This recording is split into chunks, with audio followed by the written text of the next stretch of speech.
Everybody loves talking about the benefits of buying a brand new home. You get modern finishes, energy efficient, builder warranties, and that incredible feeling of being the first person to live there. And did I mention brand new house smell? Here's what nobody talks about. Buying new construction comes with its own set of challenges, and if you're not prepared for them, they can cost you thousands of dollars, delay your move, leave you with regrets after you get the keys to what is supposed to be an amazing day.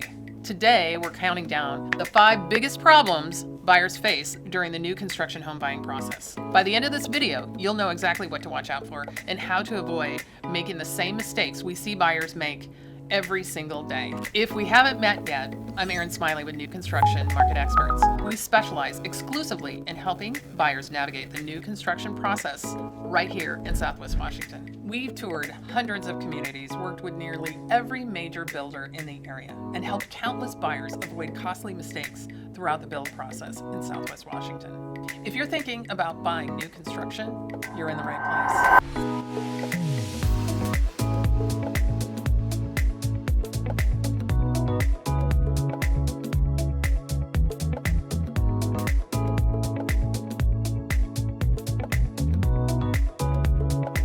Now, none of these are reasons not to buy new construction. In fact, we love new construction. This sets you up for success.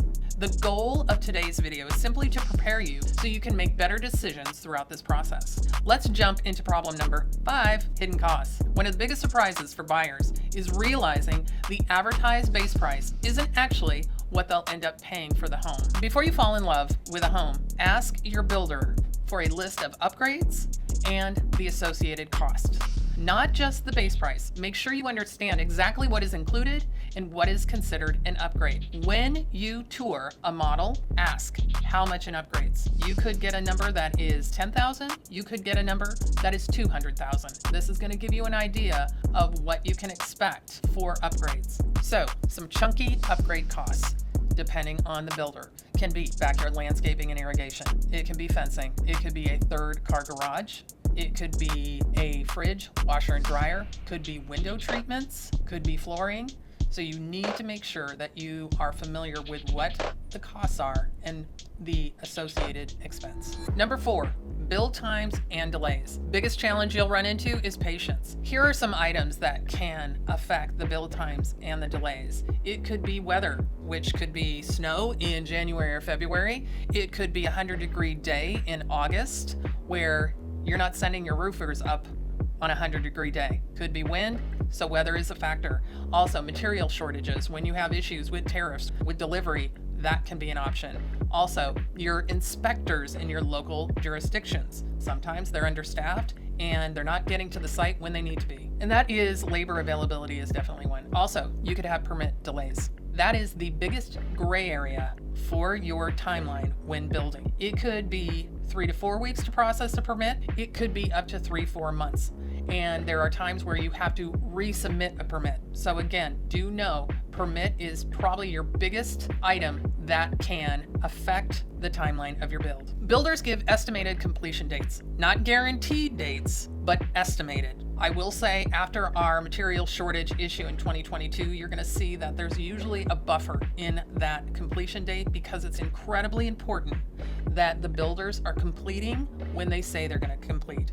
This has something to do with your lending. If you are locking in a rate, if you have a rate buy down, it can have an effect. So again, it is an estimated completion date. So one of the things you need to think about is if you have a completion date of July 28th, your lease is up on July 30th, and somehow your completion date gets pushed a month, you could have nowhere to live. Here's one of the things to think about if you are renting and you're having a house built. You're going to want to put a buffer in there because if that completion date moves, you are going to have to reschedule movers. You are going to have to push out a rental, Airbnb. You're going to have to get interim housing.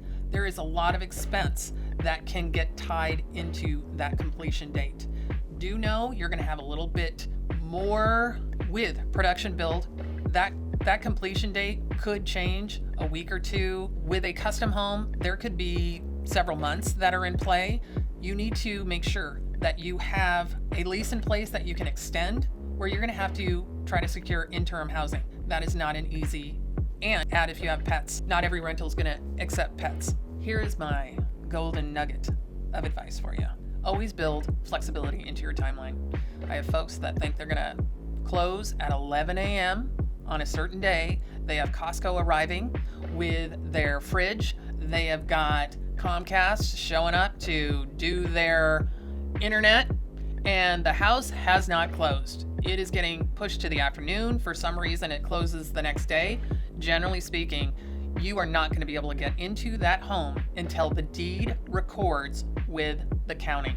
The site brokers could be fired for giving you those keys. So again, make sure you are giving some flexibility on that timeline.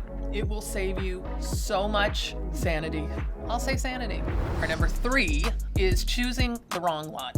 Most buyers spend hours choosing their floor plan and about 5 minutes choosing the lot. The lot is as important, if not more important than that house. You could be dealing with drainage. You could be dealing with slope.